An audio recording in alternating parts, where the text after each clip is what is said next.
Screen પર તમે જોઈ રહ્યા છો પાટણ મહેસાણા ગાંધીનગર સિવાય પોરબંદર ગીર સોમનાથ સિવાય દરેક જગ્યાએ રેડ એલર્ટ આપવામાં આવ્યું છે. પોરબંદર કે પછી ગીર સોમનાથમાં પણ આવનારા સમયમાં વરસાદ વધારે વરસવાનો છે. હું આ જમાવટના ટ્વિટર પરથી તમને ફોટો બતાવી રહી છું ને એટલા જ માટે શું પરિસ્થિતિ એ તમે ઓલરેડી જોઈ ચૂક્યા હશો એવું હું માની લઉં છું.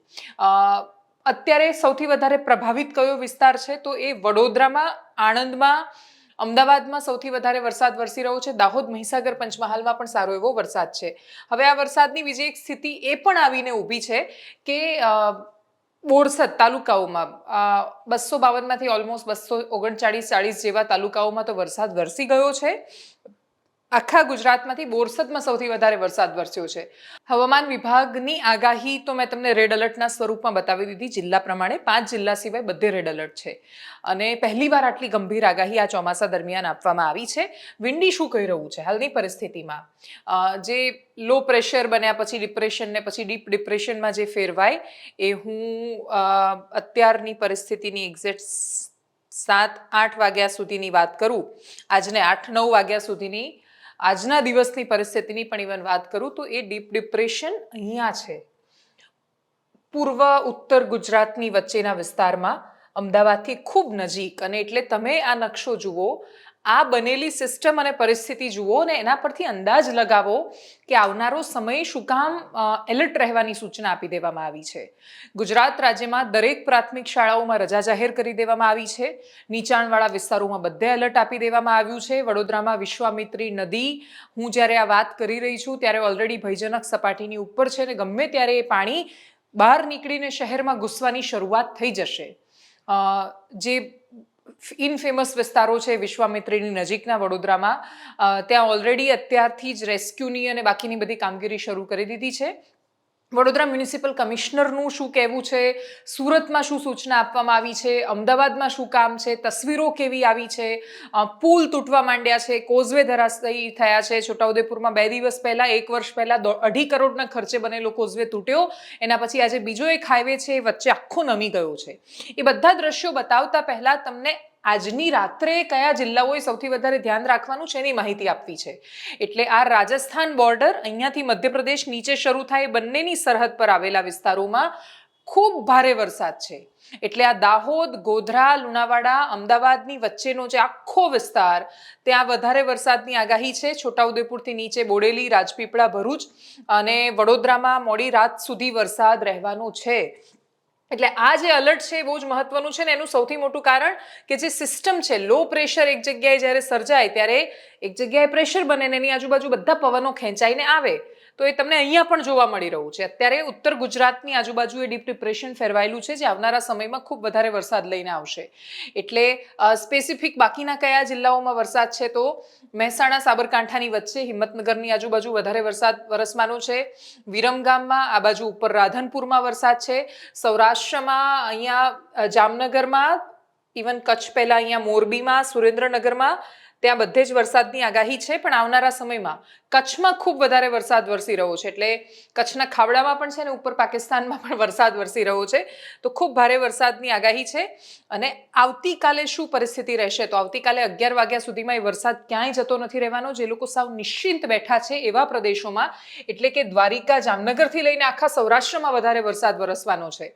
એટલે દ્વારિકામાં આજે જન્માષ્ટમી છે, આજે કૃષ્ણનો હેપી બર્થડે છે અને શ્રી કૃષ્ણ જન્મે ત્યારે ખૂબ વરસાદ લઈને આવે એવી આપણે ખૂબ શ્રદ્ધાથી એ વાતનો સ્વીકાર કરીએ છીએ. એટલે આજે રાત્રે 12 વાગે જ્યારે કૃષ્ણ જન્મોત્સવ ઉજવાતો હશે અને ઘરે ઘરે નારા લાગતા હશે કે નંદ ઘેર આનંદ ભયો, જય કનૈયા લાલ કી, તો એ તો આવતીકાલે લાગવાના એ નારા પણ એ બધાની વચ્ચે જે આપણી શ્રદ્ધા પ્રમાણે કે વાસુદેવજી યમુનાના પૂરની વચ્ચે થઈને પછી ગોકુળ ગામ સુધી પહોંચ્યા નંદજીના ઘરે, તો એ પ્રકારનું દ્રશ્ય તો દ્વારિકામાં છે. કેમ કે કૃષ્ણ જન્મોત્સવના દિવસે સૌરાષ્ટ્રના વિસ્તારોમાં અતિશય મોટી સિસ્ટમ બનેલી છે અને આ બનેલી સિસ્ટમ તમે દ્વારિકા, પોરબંદરમાં કલ્પના ન કરી હોય એટલા વરસાદની આગાહી કરી રહી છે.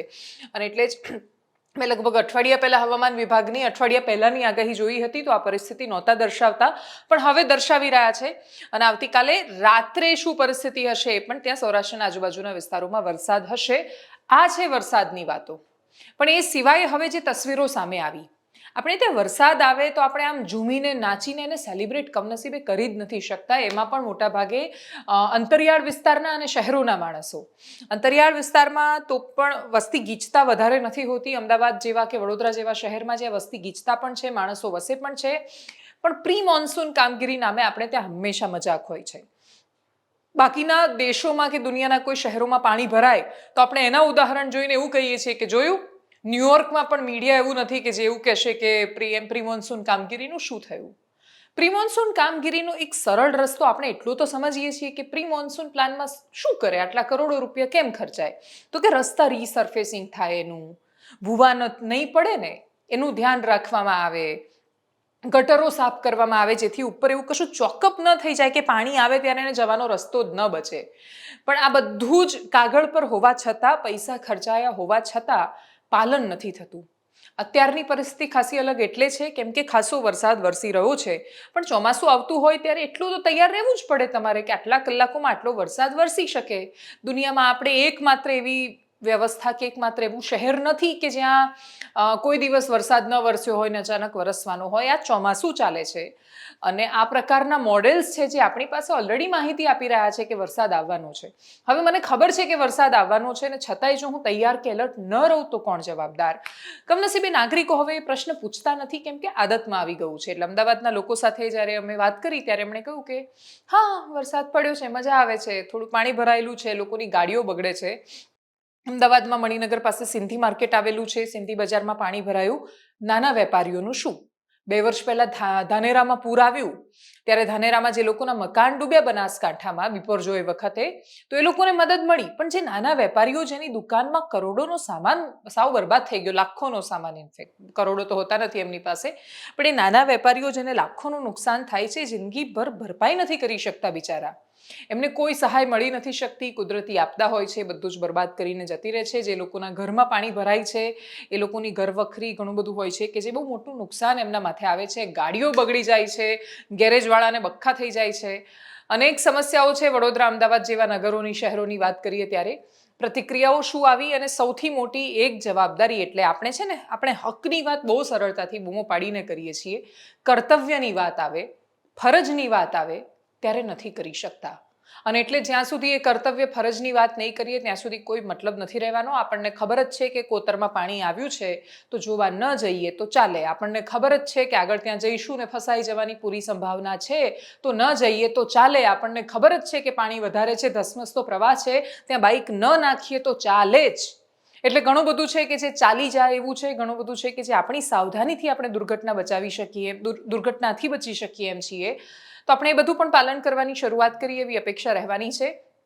તસવીરો જોઈએ અમદાવાદના સરસપુરથી માંડીને વડોદરાથી માંડીને અધિકારીઓને સાંભળીએ, સામાન્ય માણસોને સાંભળીએ અને ખૂબ સંક્ષિપ્તમાં એ બધા દ્રશ્યો જોઈએ.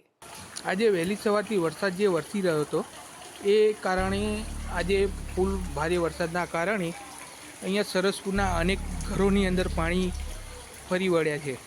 જો આપ જોઈ શકો છો.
વડોદરાવાસીઓને ખૂબ નમ્ર અપીલ છે કે વિશ્વામિત્રીમાં પાણીનો આવક ખૂબ વધારે છે.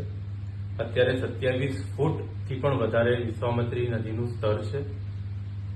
એકાદ બે કલાકમાં જ આ જે પાણી છે એ વિશ્વામિત્રીની બહાર નીકળવા લાગશે. ખૂબ જ ગંભીર પરિસ્થિતિ છે અને ઉપરવાસમાંથી પણ પાણીની આવક ચાલુ છે અને સાથોસાથ વરસાદ પણ વરસી રહ્યો છે. એટલે ખૂબ માત્રામાં પાણી આવવાનું છે. એટલે જે વિશ્વામિત્રીની આસપાસ રહેતા લોકોને સલામત સ્થળે ખસેડી જવા અપીલ કરું છું અને જે વિશ્વામિત્રીની આજુબાજુ લો લાઇંગ એરિયામાં જે લોકો રહે છે તાત્કાલિક અસરથી એ લોકો સલામત સ્થળે ખસે એની માટે અમે બસની વ્યવસ્થા બધું કરાવ્યું છે. એનો ઉપયોગ કરીને તાત્કાલિક સલામત સ્થળે ખસે. પુનઃ એકવાર મારે બધાને કહેવાનું, ખૂબ જ પાણી આવી રહ્યું છે, गंभीर पूरी परिस्थिति है, लोग सलामत स्थले खसी जाए. हर बार एवरी टाइम का मतलब कि ज्यादा बारिश होती है तब एवरी टाइम ये पब्लिक को फेस करना पड़ता है. अच्छा, और क्या लगता है इसके लिए जिम्मेदार कौन है? गवर्नमेंट. एंड अब तो जो भी ऑब्वियसली रिस्पॉन्सिबिलिटी गवर्नमेंट की है, जो मतलब कि हम इतना टैक्स पे कर रहे हैं तो वो जाता कहाँ पे है. अगर टैक्स सही जगह पे यूज होता तो आज आई थिंक ये कंडीशन ना होती. जो ये आप देख रहे हो, ये पब्लिक को जो प्रॉब्लम फेस करनी पड़ रही है ये फेस नहीं करना पड़ता आज. હા થાય છે ને. હા કેટલી તકલીફ પડે જો આવું થાય? બહુ તકલીફ પડે. એમાં એકલા લેડીઝો એ લોકોને તો બહુ જ તકલીફ પડે. એ તો સારું છે કોઈ જેન્ટ્સ બધા હેલ્પ કરે છે, બાકી અમારું તો કોઈ પડી જઈએ તો હાથ પગ એ થઈ જાય ને. અને શું લાગે તો વરસાદને એન્જોય કરો છો કે પછી તકલીફ પડે છે? ના વા બેન ને આ તો તકલીફ વેઠી લે પણ એન્જોય કરે એ જરૂરી છે. આ તકલીફ વેઠી લેવાની. હા એ વેઠી લેવા છે. તમે વરસાદને એન્જોય કરો છો કે તકલીફ પડી અમે રહી? તો એન્જોય જ કરીએ છીએ. એમ પણ આજે જન્માષ્ટમી છે. હા એ તો આજે તો મોજનો દિવસ છે. મોજે મોજ મોજે મોજ. આ બી ભગવાનની કૃપા જ છે. આટલો બધો વરસાદ પડે છે. હા એ પણ કૃપા જ છે એમની, કારણ કે એમનો જન્મ થયો તે વખતે બી મુશળધાર વરસાદ હતો રાત્રિના 12 વાગે. તો આજે સવારથી જ ચાલુ છે. ખુશ છો તમે? ખુશ, હેપી. હા, અને ગાડી વાડી બંધ થઈ ગઈ એની કોઈ ટેન્શન નહીં? નો નો નો. શું આવી સ્થિતિ દર વર્ષે થાય છે? દર વર્ષે થાય. શું લાગે છે કેમ આવી સ્થિતિ થાય છે અહીંયા?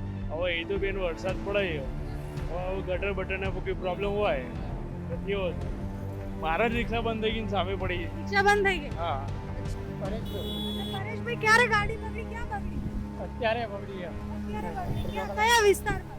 અહીંયા ગોતામાં જ. બહુ વરસાદ પડે ગોતામાં? હા હા દર વર્ષે આટલો પડે છે કે આ વર્ષે જ પડ્યો છે? હવે આ વર્ષે જ વધારે પડ્યો આ વર્ષે જ વધારે પડ્યો છે. ક્યાં લઈ જાવ છો ગાડીને? ગાડી ગેરેજમાં લઈ જઈએ હતા. તો આવો વરસાદ પડે તો બહુ તકલીફ પડે. પડે ને પણ શું લાગે એનાથી કેવી રીતના બચી શકાય હવે? હવે તો શું કહીએ, આ બધું આ પાણી ઉતરવાની રાહ દેખી છું. અચ્છા, તો વરસાદ પડશે તો અહીંયા જ ઉભા રહીશું? શું કરવાનું છે? અને દર વર્ષે આ જ સ્થિતિ થાય છે? દર વર્ષે આ છે. મજા તો કેવી રીતે બેન આવે? અમારા ઘેર જવાનું હોય, ઘેર બૈરા છોકરા હોય, બહુ તકલીફ પડે બહુ છે. તકલીફ. સરદાર નહીં પટેલ. એન્જોય બી કરે, તકલીફ બી થાય છે, પણ શું કરીએ, હવે જવું તો પડશે ને, કામ તો કરવું પડશે ને. અને આ તકલીફનું કારણ શું લાગે છે? તકલીફ કારણે પાણી લાગે છે, બીજું શું. પાણી ના હોય તો પાણી નીકળી જાય તો કઈ તકલીફ નથી. વરસાદમાં તો ભીગીએ કેમ વાંધો. આટલું બધું પાણી અમદાવાદમાં ભરાઈ જાય? અમદાવાદમાં બધું ગટર કનેક્શન નથી અને કોઈ સિસ્ટમ નથી, એટલા માટે પાણી બહુ થઈ જાય છે. કેમ નથી? આ બધા કોર્પોરેશનની લાપરવાહી છે, એટલા માટે સિસ્ટમ નથી. શું કરીએ હવે.